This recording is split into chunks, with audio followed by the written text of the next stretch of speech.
Good morning. Welcome back to ICRA. I hope you had not only an enjoyable reception yesterday, but also an enjoyable evening. And I'm really glad to see so many people in this fantastic keynote tutorial. As I mentioned already yesterday, for us it was important to bring the tools. And one man I know for a long time, because we had a project together nearly 20 years ago, or we started 20 years ago, actually, nearly, is David Escaramuzza. And I'm very happy he's here today with his team, Rudolf Reiter and Ismail Gilles.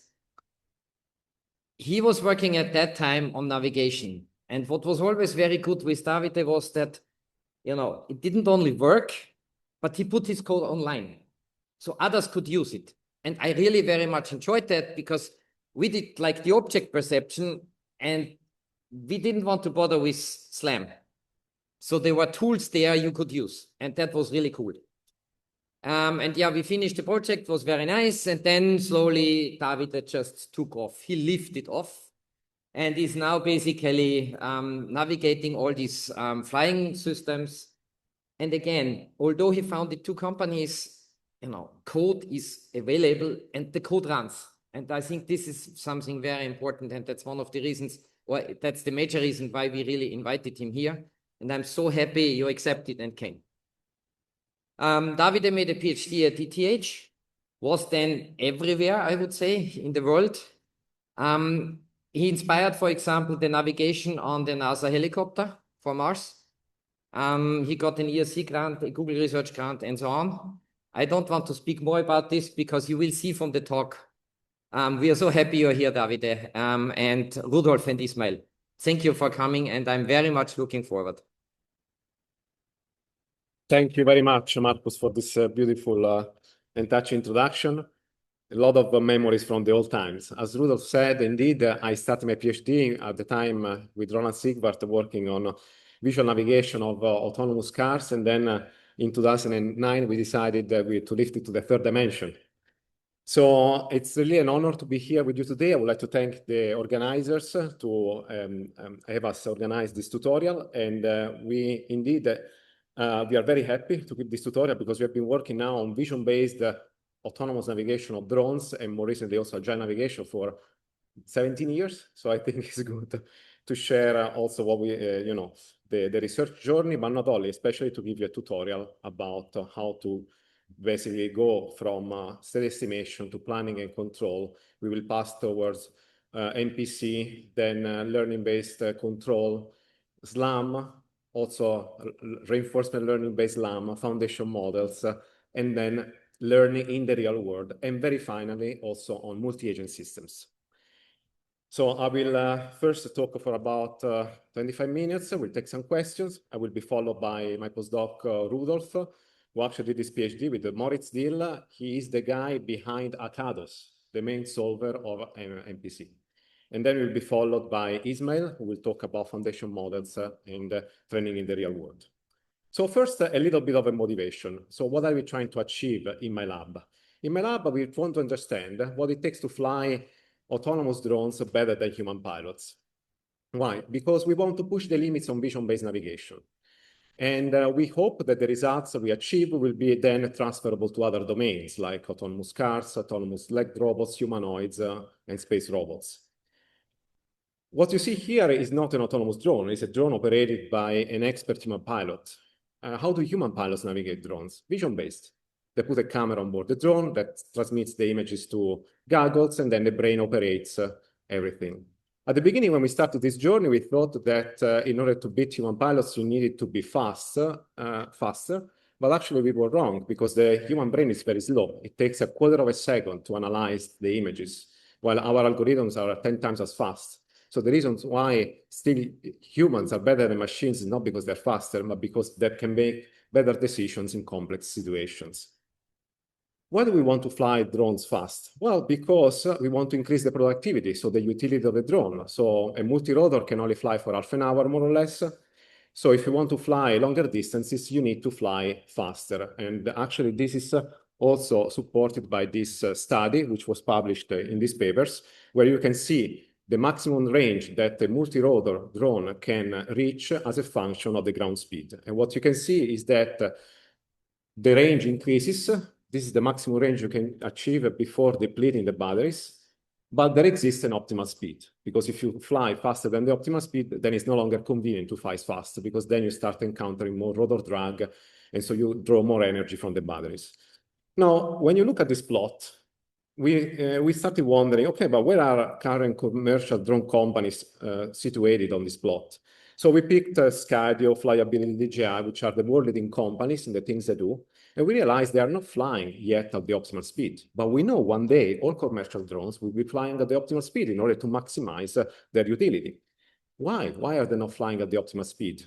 Because there are several challenges when you fly vision-based.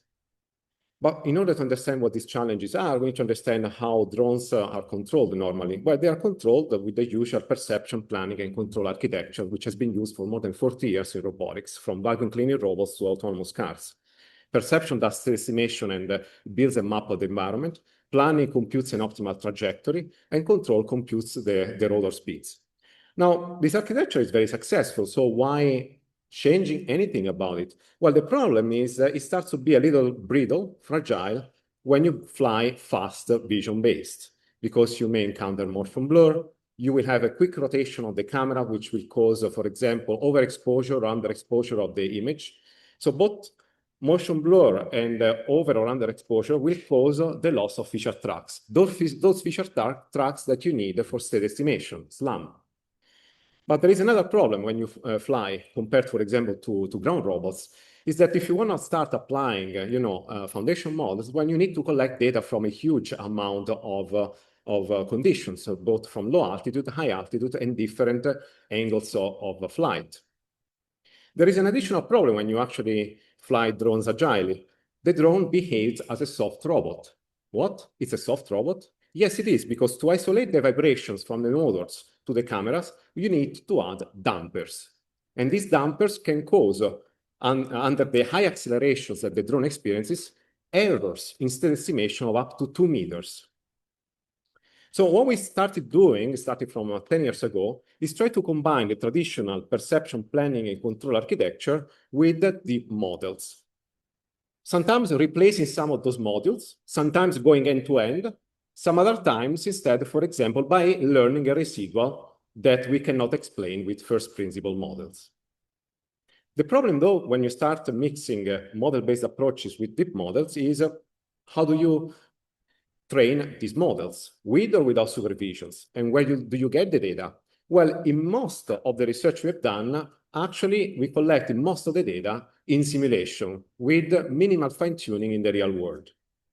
But then the problem is, how do you address the simulation to reality gap? And this is a problem that we are facing every day in our community, not just for flying robots, for manipulation, space robots, and so on. Now, at my lab, rather than working abstractly, we picked 3 tasks in order to measure the performance of our fast-flying drones with respect to human pilots. So these are not the most useful for humankind, but they are the most useful for us researchers to basically measure our progress. So we picked drone acrobatics, navigation in the wild, which means in unknown environments like forests, and then drone racing. But in order to work on these tasks, we also had to build a very agile drone. So in 2017, we started a collaboration with Marvin Shepper. He is the 5-time Swiss champion of drone racing. He was 15 years old at the time. I'll introduce Marvin in a moment. And then we built Swift, the drone that you see here. It's about 20 centimeters in diameter. It has very powerful motors that can accelerate the drone from 0 to 100 kilometers per hour in 0.7 seconds. Formula One takes 2.6 seconds. You experience up to 5 Gs of acceleration, which is what you experience on a roller coaster. And then for the brain, we use NVIDIA Jetson. Initially, we used the TX2. Now we are using Orin. And for the eyes, we had a lot of success with inter-real sense cameras because we could crash this drone at 100 kilometers per hour, and very rarely we broke the sensor. So to be honest, I was very happy about that. Now, a few videos before going into the details. So this is old work from 2020 and 21, where we demonstrated that thanks to machine learning approaches and the combination of model-based and deep models, we were able to fly very agilely, and for the first time outside of our lab. So here you see on the left the drone performing acrobatic maneuvers, and on the right the drone flying up to 40 kilometers per hour in an unknown forest doing slalom. We also compared against the best model-based approaches, and we found that these policies were actually flying up to twice the speed of model-based approaches. Why? Because they turned out to be much more robust to sensor noise. So like, for example, left to right stereo matching, and also different lighting conditions. The interesting thing, though, is that in order to train these models, we needed a lot of data. So we didn't collect the data in the real world because it's too difficult and it's also dangerous, but we collected data in simulation. Why? Because simulation is fast, is cheap, and is very, very safe. So on the left, you see Gazebo, the simulator we used in 2020 to train the policy doing acrobatic maneuvers. And on the right, you see Flightmare, which was built based on Unreal Engine and Unity. That is much more a sophisticated simulator. It's now our state-of-the-art simulator. It allows you to download, for example, 3D models from Unity or Unreal Engine, for example, here a forest, and then train with domain randomization. These policies were trained in the arc of a night, so 5 to 8 hours. However, the problem is that when you train policies in simulation, there is no guarantee that they will work in the real world. And so here, the key enabler was that we didn't train on raw image pixels, but we trained on an intermediate representation from the pixels. The intermediate representation depends on the task that you want to solve. For acrobatic maneuvers, it was optical flow vectors. For navigation in the wild, it was depth maps. So this means that depending on the task you want to solve, there exists an optimal intermediate representation. However, these policies were trained with imitation learning, which means that you have to have a demonstrator in order to train the policies. And you can never outperform the demonstrator. And that's the reason why in 2017, we started also to work in parallel on drone racing. Why? Because in drone racing, we soon realized that there is not a demonstrator. You also don't want to take the best human as a demonstrator because you want to find out whether you can train a policy to be better than the best human on the planet. So what is drone racing? How does it work? Why did we pick drone racing as a benchmark to push the limits in vision-based navigation? Well, everything started with the IROS Drone Racing Challenge in 2016. In 2017, we won the challenge. No, in 2018 in Madrid, going at 3 kilometers per hour. Now we can fly at over 100 kilometers per hour. And in 2017, we also started the collaboration with the 15-year-old boy, Marvin, that was coming to our arena with his father, because of course he was a minor. Let me introduce you to Marvin. And there should be sound here. So here you can see how drone racing works. The pilot wears goggles. Get ready on the tone in less than 5. Beep!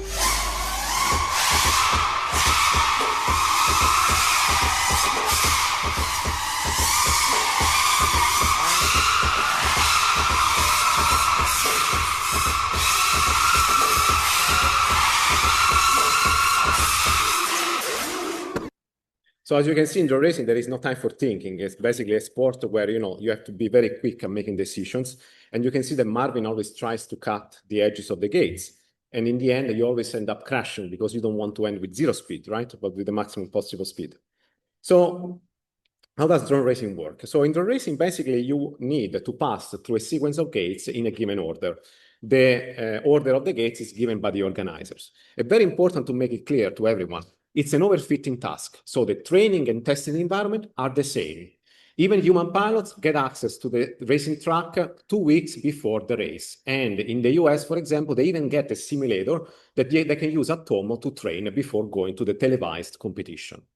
So what do you want to do in drone racing? From an optimal control point of view, what you want to do is to find the control inputs U of t that minimize the flight time through a sequence of gates in a given order. So you want to minimize this integral subject to physical and systems constraint. But most importantly, because you're flying vision-based with egocentric vision, you want to take the perceptual constraint into account. That's what makes everything difficult. Why? Because when you fly vision-based, you start to encounter motion blur, quick rotation of the cameras that cause underexposure and overexposure of the camera, which can cause a loss of visual tracks. So now you need to generate trajectories that facilitate the perception task. So it's very difficult to solve this optimization. That's the reason why when we started working on draw racing, we said, let's decouple perception and control. Let's assume that perception is solved, which of course is not. So let's assume that we delegate the localization stuff to a motion capture system. Then we will remove it later. So what is then the problem? In this case, the problem seems easier because you know the track. So you can, in principle, use all the model that you have at your disposal and try to generate the so-called time-optimal trajectory. So we came up with an algorithm that we published at Science Robotics that not only computes the optimal control inputs that minimize the lap time according to the current model of the drone, but it also gives us a lower bound. So you know that you cannot go lower than the lap time. So that's very cool. Now, in principle, you could use this algorithm to navigate the drone. The only problem is that if there is a minimal disturbance, and the racing is actually a task where there is a lot of disturbances because there is hysteresis. So every time you fly, your turbulences will affect your behavior 10 meters apart. So you'll never be able to reproduce the same trajectory. So if you wanted to apply this algorithm in the real world, you need to replan very fast. And with this algorithm, it wasn't possible because the optimization time would take around 1 hour. That's why another PhD student, so that was the work by Philip Thorne, who should be in the audience today. That's why another PhD student, Angel Romero, started working on trying to enable replanning. And here the idea of Angel was the following. Instead of starting with this, solving this complex optimization problem, let's assume a simple problem. So, and then let's let MPCC to try to find a faster trajectory. Here, the idea is to bootstrap the system with, for example, straight line trajectories connecting all the centers of the gates, and then let model-predictive contouring control to find the optimal trajectory. In model-predictive contouring control, what you're trying to do is that you try to minimize the error from a reference track while at the same time maximizing the progress towards the next gate. Well, what Angel found is that thanks to this algorithm, the replanning took only 2 milliseconds. So we went from 1 hour to 2 milliseconds, so which faster than real time. And we were able to do things like this. For example, Angel put a fan, and then it was blowing wind at 70 kilometers per hour, and the drone was able to actually withstand the gale, the wind. It even showed that you could actually possibly move the gates. Here is Angel wearing a helmet for his own safety. He's moving the gate, and it's showing that the drone is replanning very fast. But when we then perform against the best human pilots, we realized that we were still below the performance of human pilot because of unmodeled effects. What are these unmodeled effects? Well, I told you that the main problem is actually perception. Let's try to understand what the problem of perception is. So here you see the footage of our AI racing drone that in the end challenged the world champion pilots. And the way it works is that it uses a combination of VIO, so visual inertial odometry, and also map-based localization. So it detects the gates using a neural network. Then it detects the 4 corners of the gates. It applies PNP, perspective from endpoints, and then it triangulates the position of itself. Well, when you use a camera to estimate your position, you suffer from the parallax problem, which means that your error is always quadratic with the distance from the gates. So it shrinks or it grows. What is not modeled here is actually the errors of state estimation that are caused by motion blur or overexposure and underexposure of the camera. Those are very difficult to model.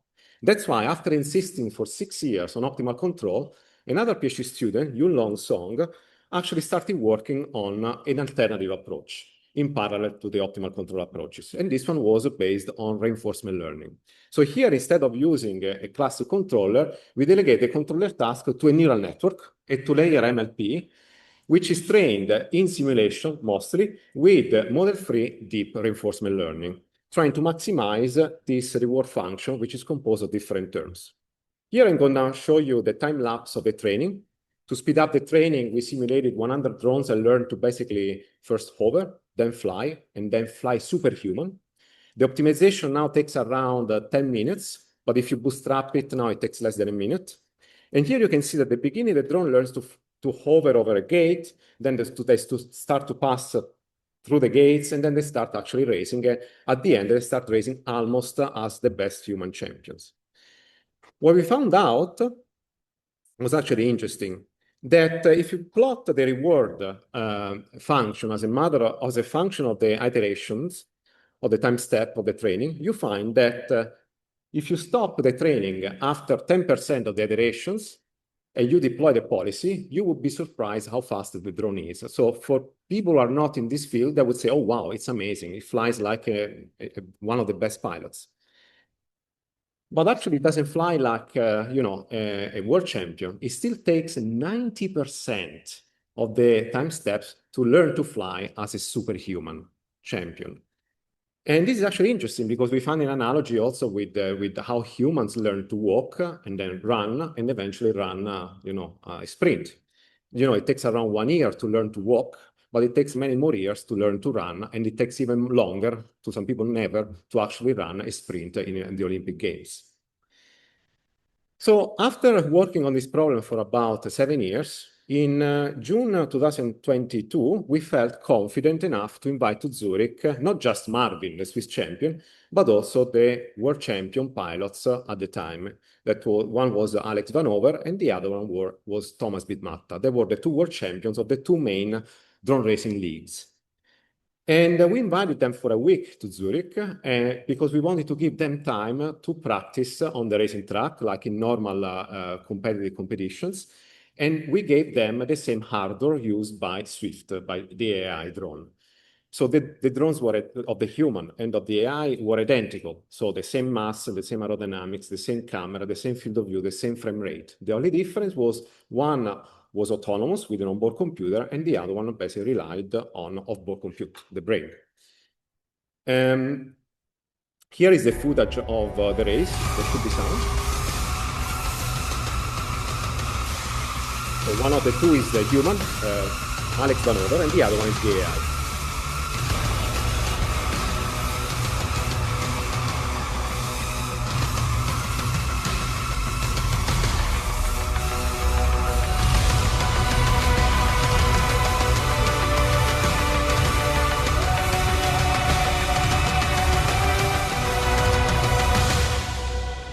So Swift won, otherwise I wouldn't be here telling you the story. It won with 15 out of 25 races, so 60% of the races. When it didn't win, it was because there was an in-flight collision with the pilots. And it reported also the fastest lap time, which was at 0.5 seconds ahead of Alex Vanover, which was the best of the pilots.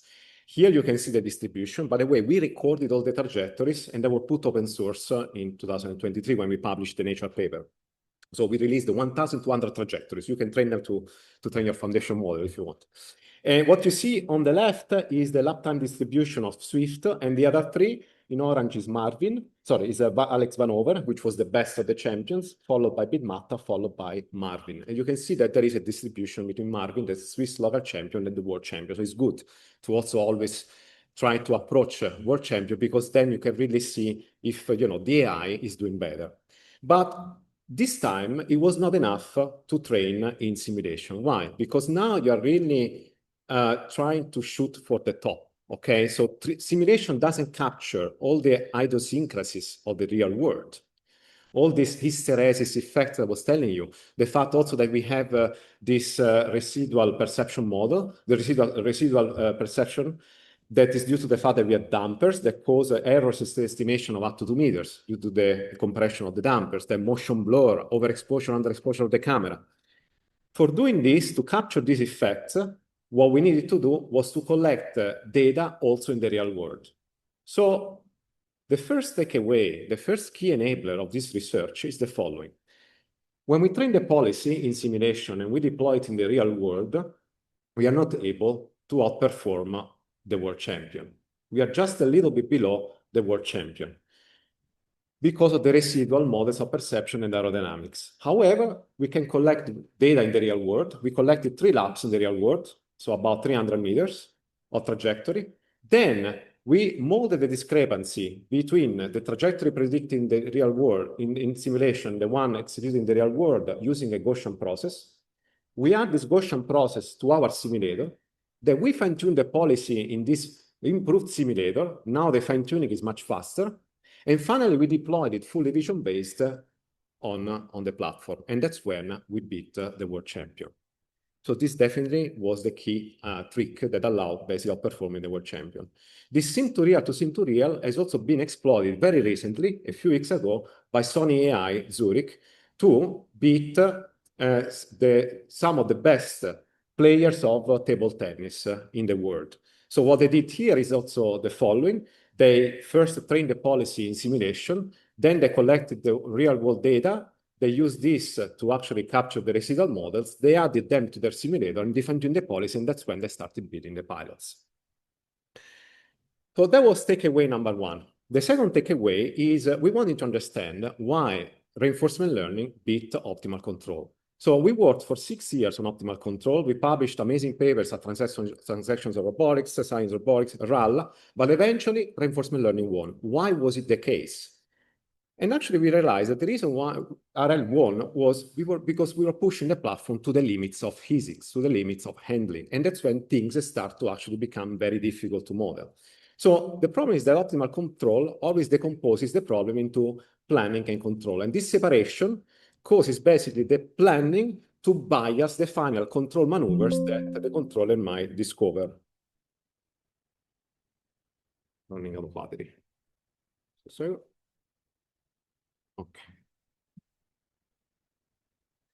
okay. In contrast, also RL has another advantage. It can directly optimize a non-differentiable objective function, which is, for example, directed uptime, while optimal control always requires a continuous differentiable objective. In addition, RL can benefit from domain randomization, which allows, basically in simulation, to expose the policies to all the features that you want your controller eventually to become invariant to. Now I'm going to delve more in detail on the simulation part, because this is something we really talk about, but I wanted to talk about in this tutorial because when you fly these safety critical machines, you crash a lot. So we crashed more than 1,000 times in the past 6 years. But of course, we don't want to crash. So how do we manage to go from simulation to the real world without destroying, without consuming too much money? So, by the way, the details are also given in this Science Robotics paper, Agilicious, which released open source and open hardware, most of the things that we are talking about today.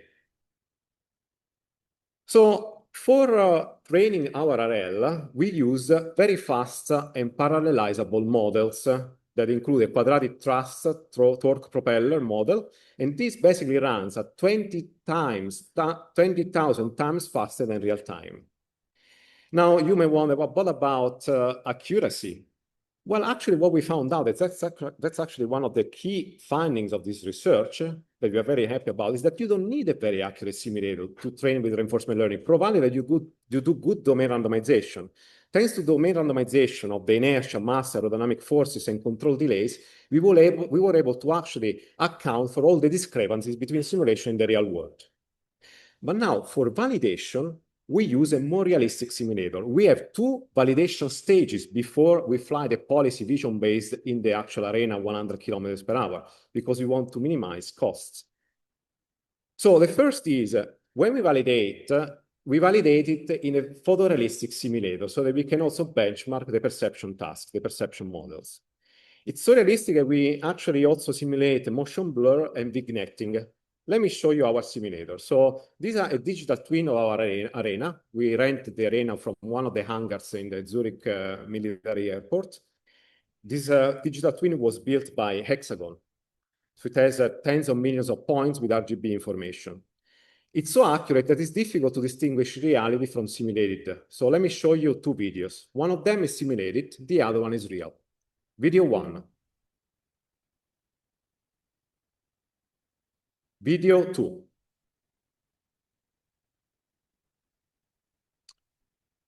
Who thinks that the first one was a real world? Who thinks the second one is real world? Okay, that is 50-50. Actually, the first one is real world, because what we are not simulating is the shadow of the drone on the floor. That's a key difference. But this is to tell you how accurate it is. And we use Habitat 2 in order to do the rendering super fast. But remember, we are using this not for training, but for validation. Not only do we do photorealism for validation, but we also run the same software, the same ROS nodes on the simulated drone as on the real drone. This is very, very important.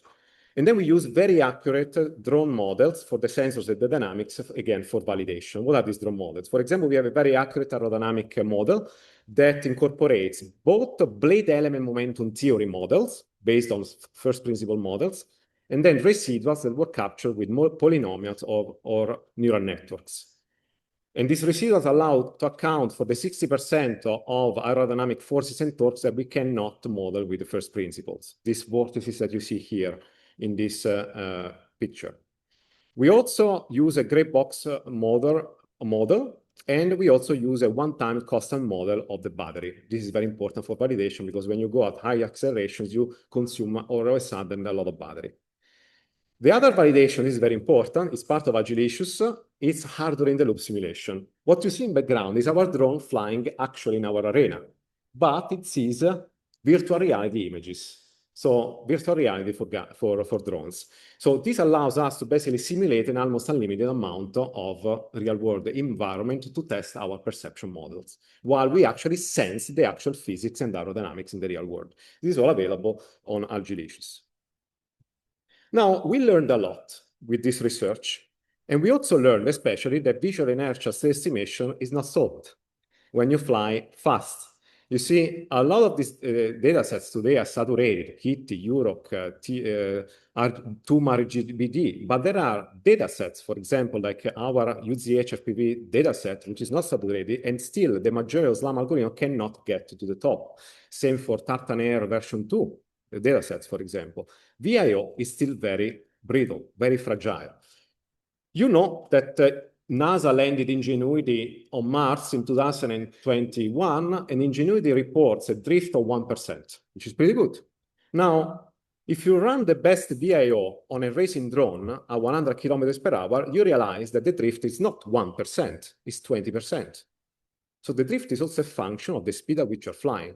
And this we didn't know, because it depends on the apparent motion, which depends on the relative distance and speed from the structure. And what causes this drift? Motion blur and the quick rotations of the camera that cause underexposure and overexposure. Here you can see that what happens because of motion blur is that after a while you lose feature tracks. The only way to recover is to use an IMU, but VO approaches alone are not enough. But what if I told you that there is a way to make VO, standard VO or VSLAM methods to work also at these speeds? What is the key? We need to remember that all these VO, VSLAM algorithms have around 50 to 100 thresholds that most of us never touch. The fast corner detection threshold, the RANSAT thresholds, the KLT pyramid levels, the KLT patch. There are so many that most of us really never bother about touching them. The problem is that these algorithms are tuned by experts, by us, researchers, engineers, on pre-recorded data sets, and they're never changed in the real world, unless you have an heuristic. But this heuristic is made by us humans. So what this means is that when you deploy a system in the real world, it's not optimized for the real world because it was only optimized to be fine-tuned on those specific data sets. There is no guarantee that they will give the best performance in the real world.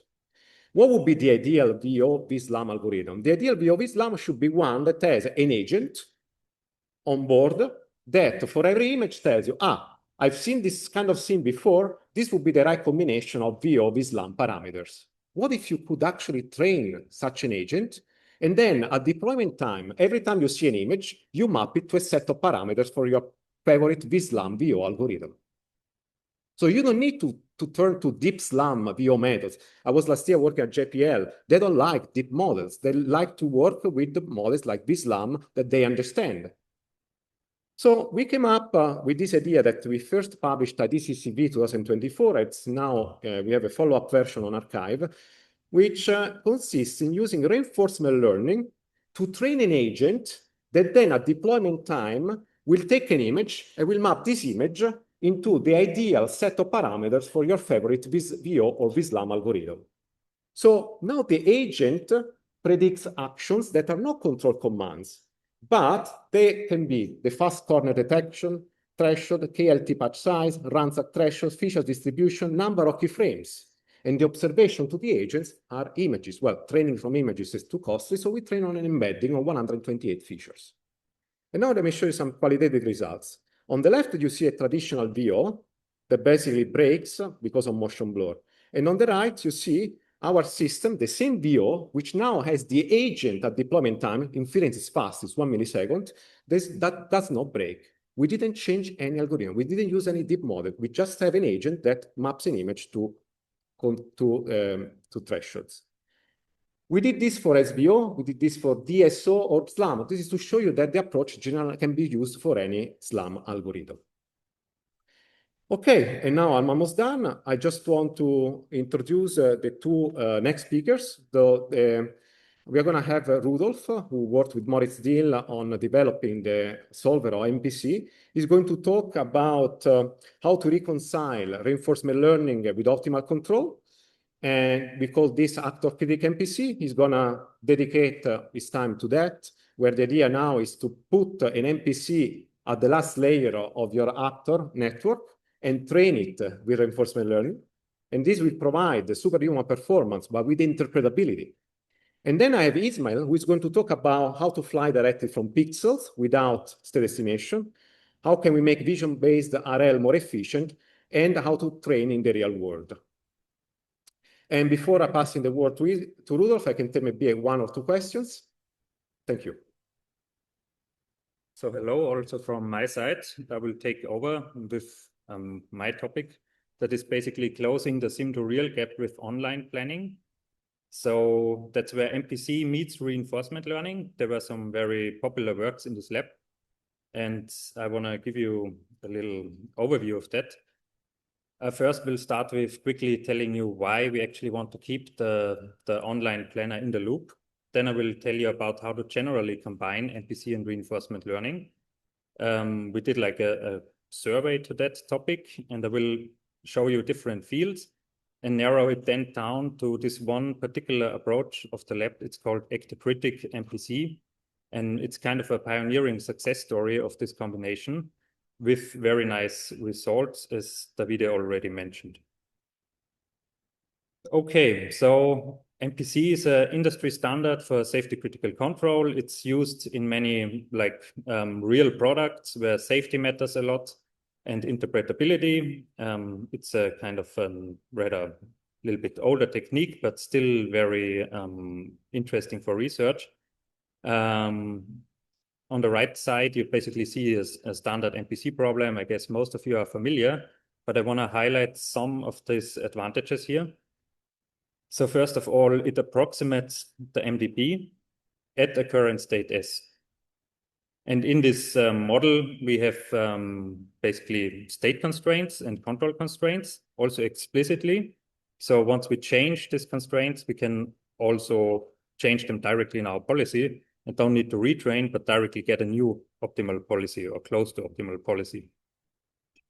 And then, of course, we have the model that has also parameters and so on. So we can change the parameters of our model, which then also directly translates to our optimal policy. And the key paradigm now for this talk is that we want to keep this successful structure, that interpretability and adaptability, but still use learning to fine tune or to basically tune this in the real world to achieve superhuman performance. Okay, here's a little table that compares different properties of MPC and RL, and it's of course debatable because many of these things, for example, MPC has many different implementations and one could argue about it. Also, RL comes with so many different flavors. But a general picture here appears that it seems that the advantages of one are the disadvantages of the other. So these properties are often complementary. So many people thought about how to actually combine those two to get some of these advantages combined in one approach. So the weaknesses are each other's strength. And so many researchers thought about this, and we actually have a survey that you can also look into. It's quite big and exhaustive. We surveyed over 200 papers, and looked into how people combine these approaches, what are their ideas, and get some structure into it.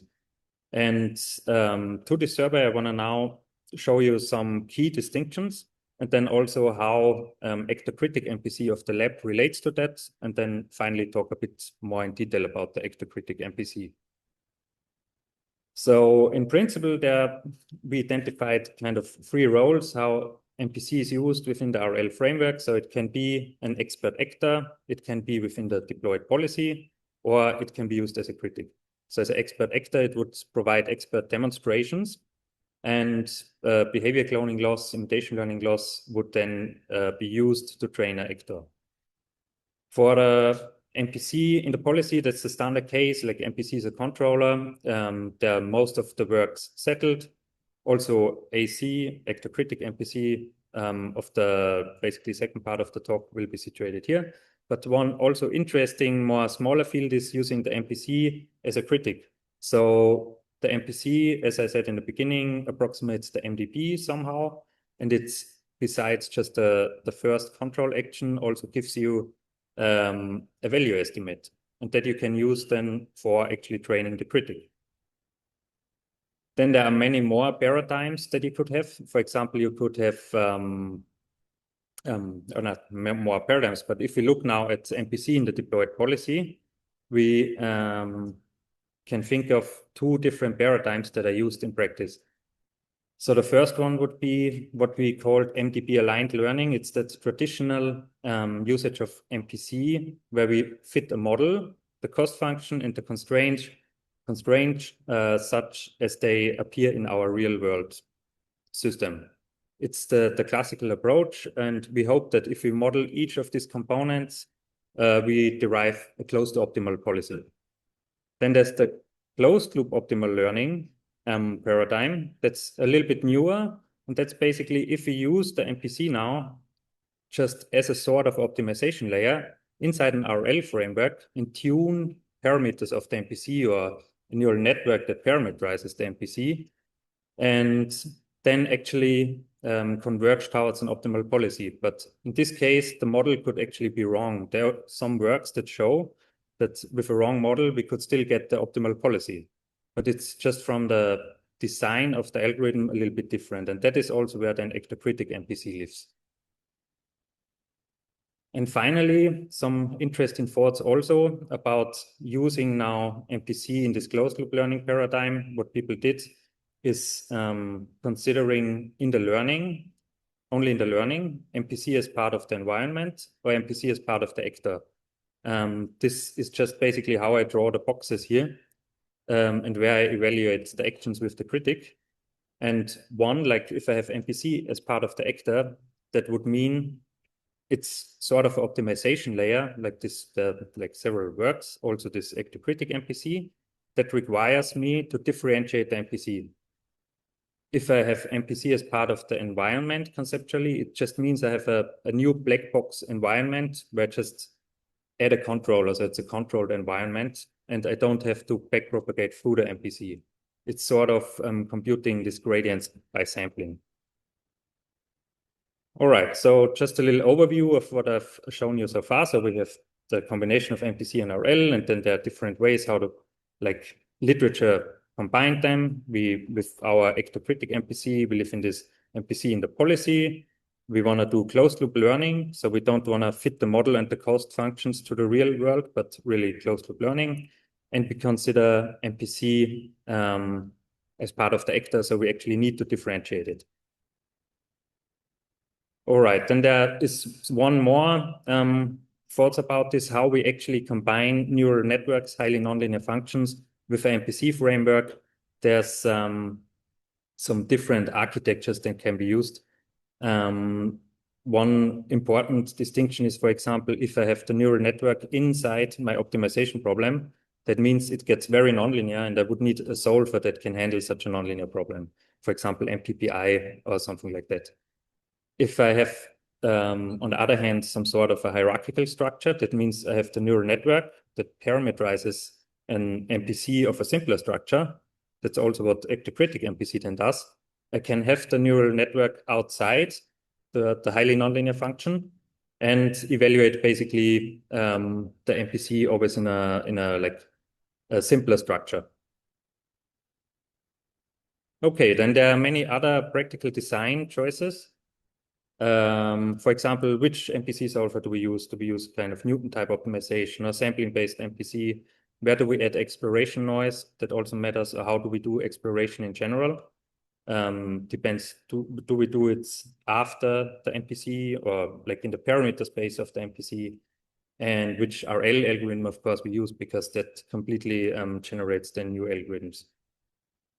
Okay, but now let's come to this particular instance of our lab. It's basically a work of Angel Romero. He developed this Actor-Critic model-predictive control. And I will show you some more details about that. So this is the basic setup or the architecture of it. You can recognize that on the bottom we have the actor, and we have this hierarchical structure, what I told you before. So we have the actor, the neural network is called here the neural cost map, and it parameterizes parts of the MPC problem. In our case, it's the actual weights of the cost function. And the rest is a standard Actor-Critic framework, like a PPO in this case. And let's have a look at some more details. So this cost function parameterization, it's actually parameterized stepwise.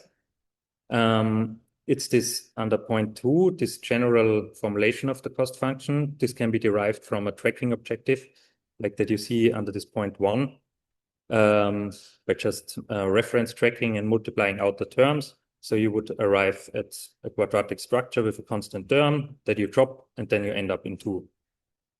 And additionally, there were done a lot of experiments with this Q, like the matrix here in the quadratic term, basically constraining this matrix to some predefined structure. In that case, it was constrained to diagonal matrices, positive semi-definite, like with a Cholesky factorization and so on. But it has turned out that the diagonal parameterization worked the best. The other ones trained too slow because this parameter space then was too high. It's the intuition behind it. And then the solver that was used here is that MPC PyTorch. It's the solver of Brandon Amos and Zico Colter. It's a differentiable ILQR. Then the horizon was varied from just two prediction steps to 100. And actually, in the end, it turned out that the prediction horizon of 2 already achieved very good results. Also because long horizons were limited by the training time. That's a disadvantage I will talk later about. But one final piece that made this algorithm very successful or training fast was this model predictive value expansion. It's basically based on model-based value expansion. It's from a paper from 2018, I think. And the model rollout of the MPC and the evaluated rewards accumulated, they actually used to generate a target for the critic to learn it. So in each iteration, we don't throw away the MPC prediction, but we actually use it to learn the critic. All right, so let's come to the results. As Davide said already before, with this formulation, the MPC now again catched up with PPO. So it's on par with the PPO from the Science Robotics paper, achieved the superhuman performance, was very robust and so on. But okay, so far so good, but we already had these results before. What do we get? What did we get? Basically, we have more robustness against disturbances because of the replanning that is shown in this experiment, where we basically have on the left side, under A is just the PPO train policy. In the middle is the Actor-Critic MPC, on the right is the MPC. And this shows trajectories that go from top to bottom through 3 gates. And in the initial phase, there's wind disturbance that pushes the drone to the left. And you see that only AC MPC actually manages to go through the gates in this experiment. So we are more robust than other policies. One little disadvantage I have here also on the side is the training time was rising from 21 minutes for the PPO to 11 hours for this MPC. So that's also, I will summarize that later. But another advantage, of course, that we get what I said in the beginning, we want to combine advantages. And one of the advantages of MPC is interpretability and adaptability. So we can change, if our environment changes, we can change the parameters of the MPC accordingly and get a new policy. And that was actually done in this experiment. So there was a mass change, inertia change, and body rates limits. And of course, the PPO policy can't be changed if the environment parameters change. But the MPC, like the Actor-Critic MPC can, and this was evaluated against each other, and it shows here the success rate over variation. And you see the blue line, the AC MPC is basically always on top. So that's a nice new property we get for our policy. And that already brings me to the final assessment of AC MPC. So it has a better out of distribution behavior than poor RL. It is more robust to model changes, improved sample efficiency. I haven't shown you the plots, but it's in the paper. It's more sample efficient. It has still a superhuman performance and a very good sim to real transfer. Limitations, what I already said, is we have no state constraints in this particular form. Exploration noise is added after the MPC, so one could say during training it's not safe. And we have a long training time and high inference time. All right, but some of these limitations are actually addressed in recent developments. So there's Arcados, the solver you may know. It's also implemented recently this differentiable features such that you can differentiate it. And there's a coding paper that compared the Arcados solver against the solver that was used in Actor-Critic MPC. And it shows that there can be a speed up of up to 1,000 times in certain settings.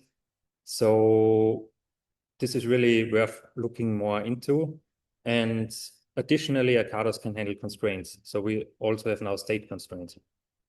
And attached to this, there's also another framework I want to advertise a bit. It's called libc. It's just a RL framework around Arcados to make this easily accessible. It's under development, but for example, there's a soft Actor-Critic algorithm that uses differentiable Arcados in the loop.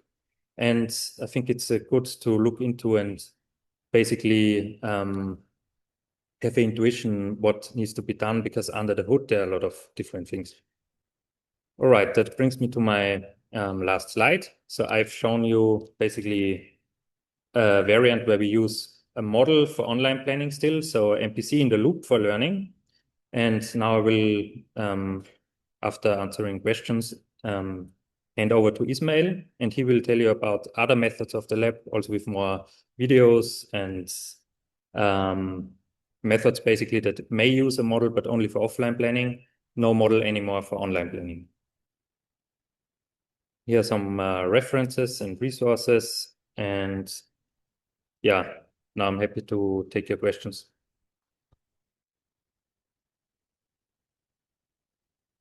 Okay, hello everyone. I'm Ismail and I'm a PhD student with Davide. And in this part, I want to take a little bit of a different perspective, maybe for master students, PhD students that just get into the field. How do you actually do like learning-based flight in practice? Like the questions are, what does it really take to be fast and agile? I mean, a lot of the points were already also covered by Davide, but maybe more as a practitioner, you want to hear more details, and I'm very happy also afterwards to discuss those. So one very important part that we cover is fast and parallelized simulation on the CPU, but also on the GPU is even better.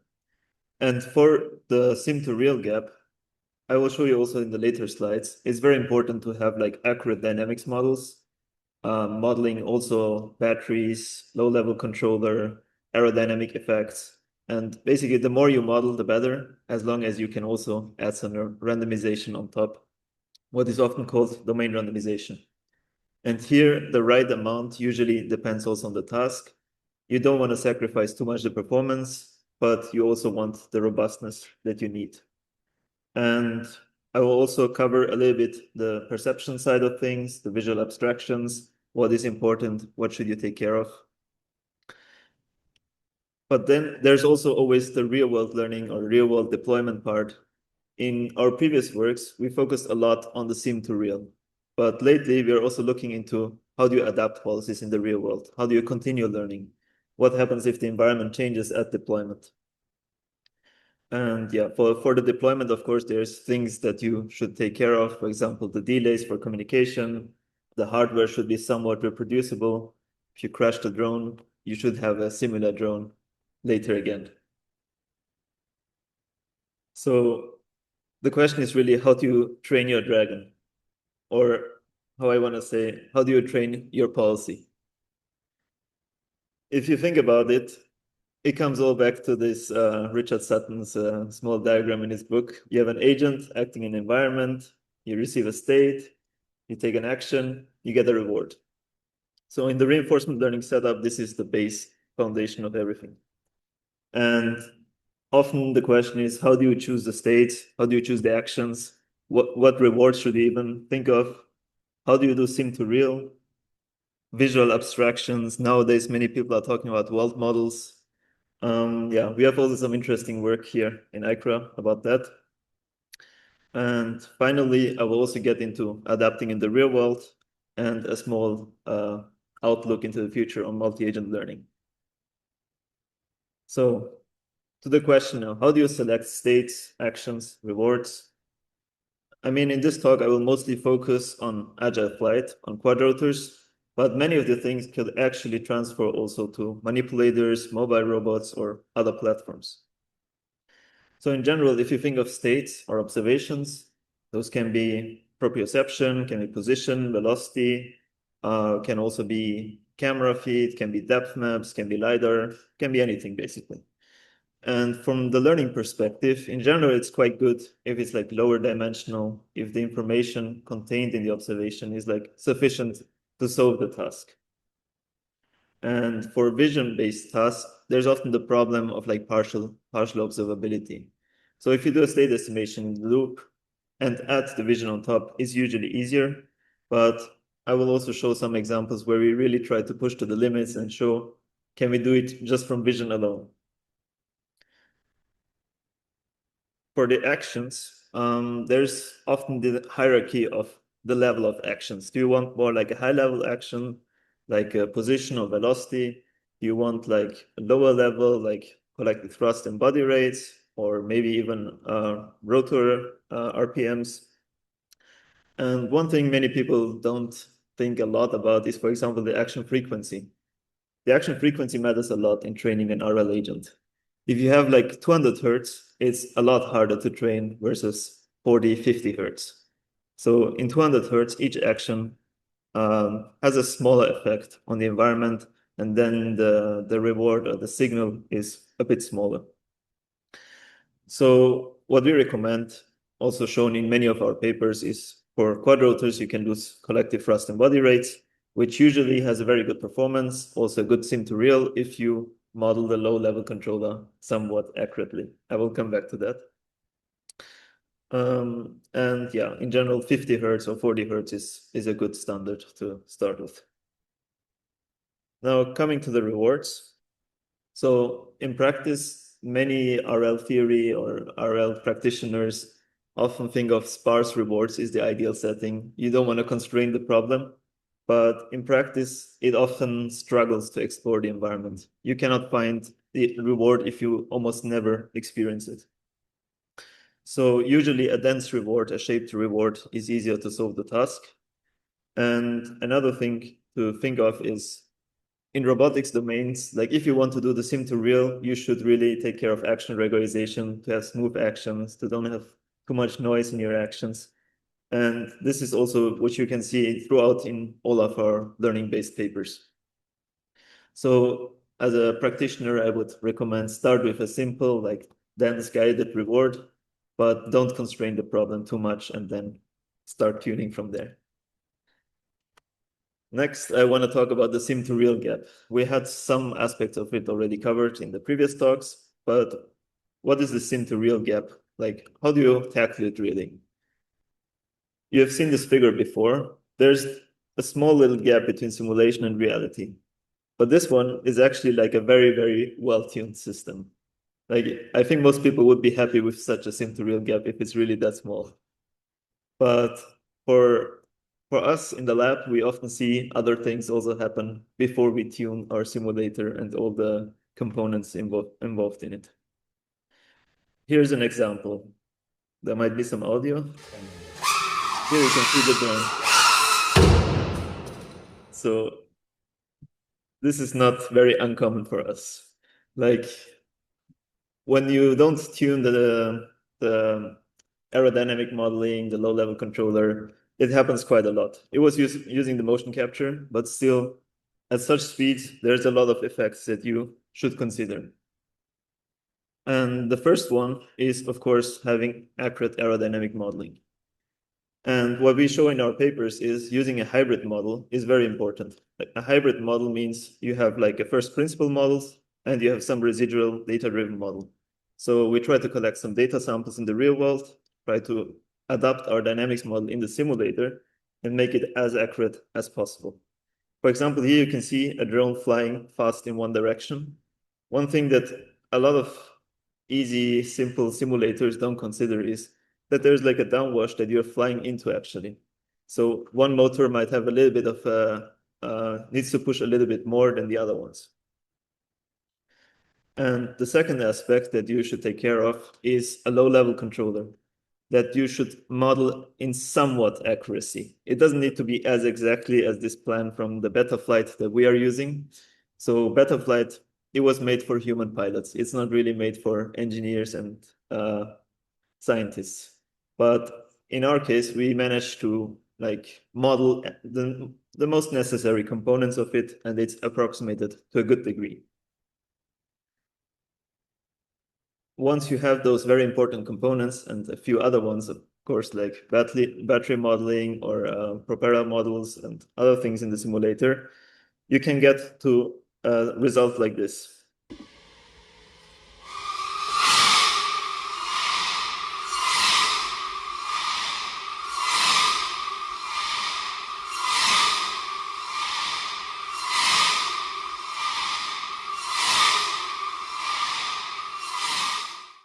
Now, here you can see the sim to real gap is really getting close.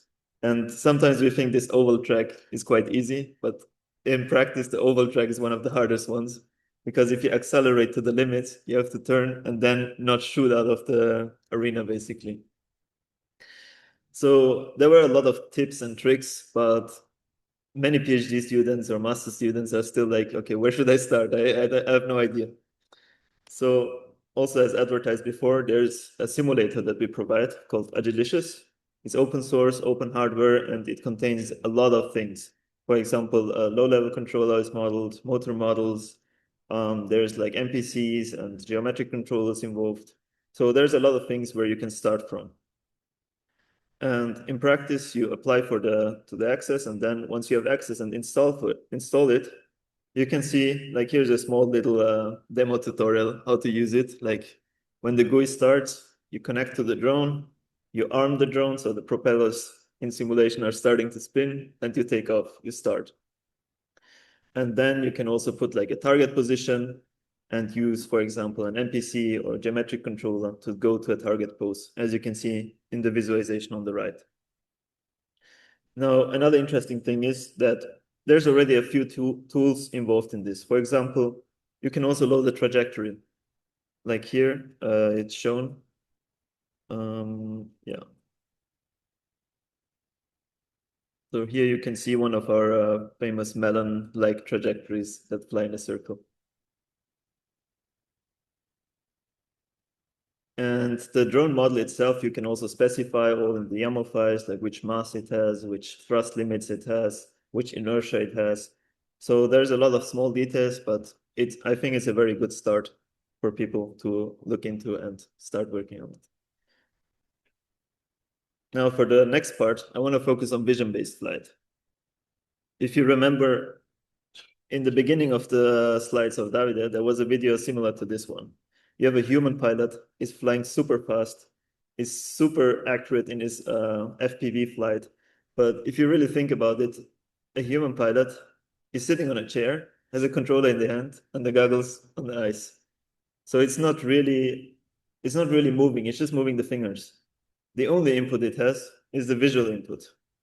So one question I asked during my PhD is, how can you actually learn just from vision alone? And also, as seen in a lot of other works, intermediate representations is a really good start. For example, the options you have, I mean, the most general option is just using the RGB images, or here, grayscale. The problem with that is there's a large sim-to-real gap. And if you want to train a policy, photorealistic renderers, they're getting faster, but it's still quite slow. Especially if you go to thousands of environments, you might spend a few days waiting for your policy. Another approach, which was also mentioned before, is depth images. Now, depth images, as shown here, are very good for like in the wild deployments where there's a lot of things that you don't really know, but it helps to reduce the sim-to-real gap. And nowadays, you can also use like many trained monocular depth estimators, and you don't even need to care about the stereo depth. But the small detail is maybe that you need to also model some sensor noise. And finally, I also want to talk about task-specific representation, as shown in this work, like where we show the edges of the racing gates are actually enough information to complete the racetrack multiply from pixels alone without any intermediate state estimation or any other input to the policy. And another option is use some pre-trained foundation models, which we have also shown in some of our works, like using Dino or other foundation models as representations. So one important trick is, like, if you think about it, if you train a policy in simulation, why should you only use the visual input? And that's why privilege information or asymmetric information comes into the play. Many times you can see also in mobile manipulation or other domains that they use like a privileged expert in the simulation when they do behavior cloning. Because in simulation, you have a lot of information that you could use for your policy, even if at deployment they are not available. And for reinforcement learning, in comparison, you can do something called asymmetric actor-critic. That means the critic has some privileged information during training, and at deployment, you don't really need the critic. So in this work, we've shown how to do that in practice and deploy it actually in the real world, where you can see a drone flying at like 40 kilometers per hour just from visual input, no intermediate state estimation, and just using the camera on board like FPV pilots.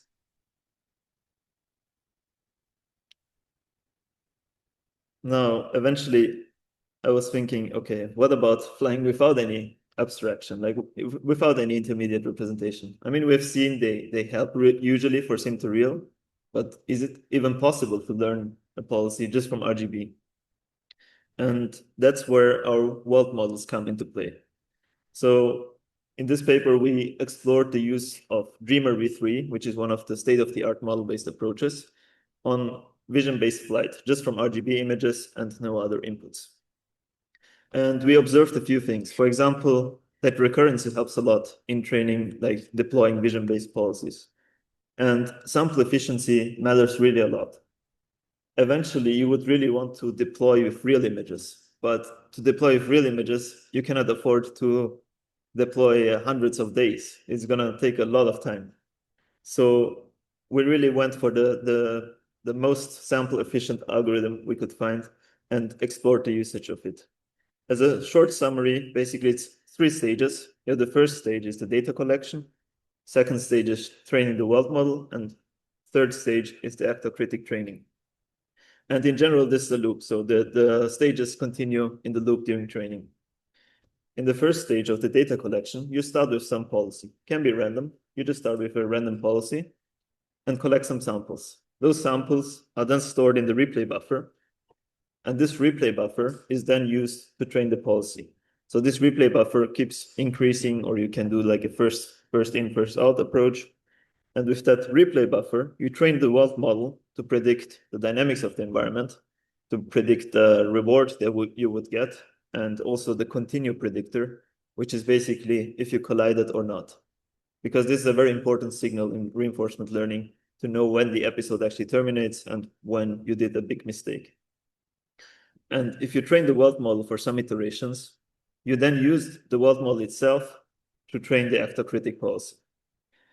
So with the world model is basically, in this case, a learned simulator that you are sampling to explore which actions you can apply. And once this step is updating the policy, we use the policy to collect more data, improve the world model, and then improve the policy. And what we could show with this, we could really actually learn from pixels. But at deployment, we did a small little trick called hardware in the loop. So what is hardware in the loop? Hardware in the loop, in the Agilicious framework, you can see here the GUI again as before. You can put some position.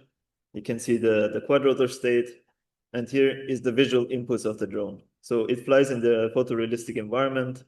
We also simulate like transmission noise and varying light and stuff like that. So you can really go as close to reality as you can.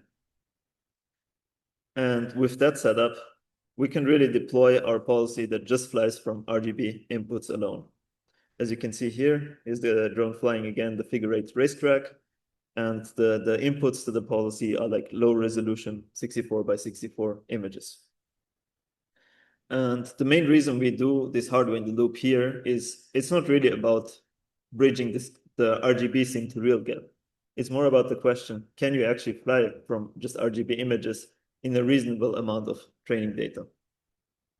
And that's really, I think, also a lot of other works from great researchers like Max Schwager at Stanford. They show that you can do the visual sim to real gap if you use like Gaussian splatting or similar approaches. And one very interesting aspect of this paper was actually that we observed a few interesting things that we didn't think of. Like, for example, the policy learns this emergent behavior that if there's other visual observations in the environment, it uses them actually to change its policy. So here we add 2 extra gates into the figure-8 racetrack, and you can see the black arrows pointing towards the viewing direction. And they learn actually to use those features in the environment to complete the task as good as it can. Now, in the next stage, we are thinking, okay, how can we actually adapt the policy in the real world? Like from world models, basically, to differentiable simulation, which many people might argue is the same thing or similar thing. But what do I mean with differentiable simulation? Just to compare as to standard reinforcement learning. In reinforcement learning, you sample the environment, you collect experiences, and you try to estimate the policy gradient. But in differentiable simulation, you have a framework really where the dynamics are differentiable. The reward function is differentiable, so you can differentiate through the whole pipeline, and that gives you a low variance estimator or accurate gradient. So as a summary, differentiable simulation really enables very fast simulation and also more sample efficient algorithms. And there's a small drawback that you have to define a differentiable reward, but in return, you get a lot of benefits, which I will show in a second. So the core idea of this work, there's actually the poster of this work presented right now in a different room here. So the core idea of this work is you have this base dynamics model, can be a simple point mass model, and you have a residual dynamics model. So you deploy a policy in the real world, it collects some samples. It might not be very high performant, but it collects some samples, adapts the residual model, and then at deployment, you update also the policy in the loop and keep deploying. So it's basically learning in the real world. And one thing that enables this is also our super fast simulator that is also open sourced and you can use it. It's called Lightning. And it's implementing JAX and everything in the pipeline is differentiable. So here you can see a small video how it's learning in the real world. It's supposed to track this Lissajous curves. And you can see in the beginning it was struggling a lot, but as it keeps training, it keeps improving and tracking the reference trajectory more and more accurately until it's like very, very close to the ground truth trajectory. So the big question is, what's the next big thing? what are you going to tackle next? So recently, I'm quite happy to share this paper, which we also put on arXiv. It's about one small detail that Davide mentioned in his talk, just casually. Maybe some people didn't even grab it.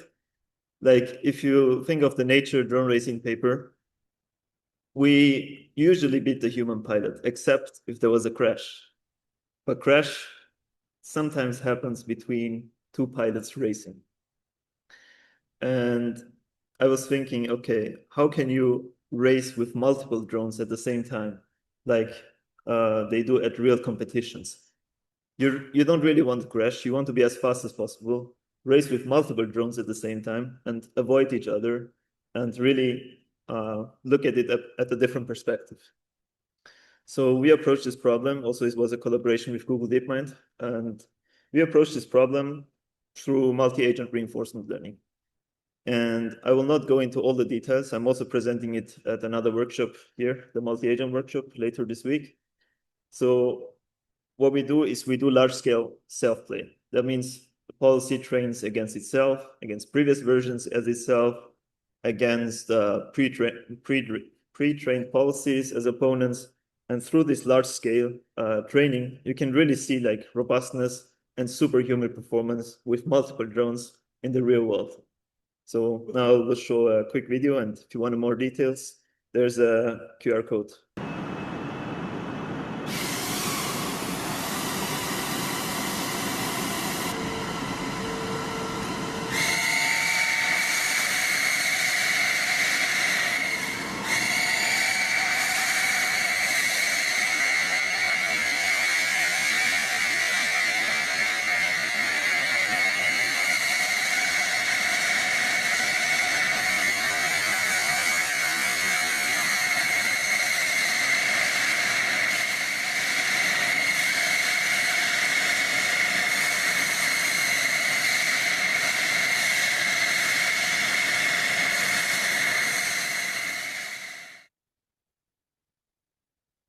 So finally, the last thing I want to show is why should you care about Agilicious? And we've shown all those great works in drone racing, agile flight, vision-based flight, and all of them actually use Agilicious. And you can see we have more than 50 publications already on this, and it's really a working system that we are quite happy to work on and continue working on. And finally, there's also a QR code if you want more details. So it also includes like ROS nodes and wrappers to deploy it in the real world. And with that, I'm happy to take your questions. Also, quick information that we're also hiring in our lab. So if you're interested,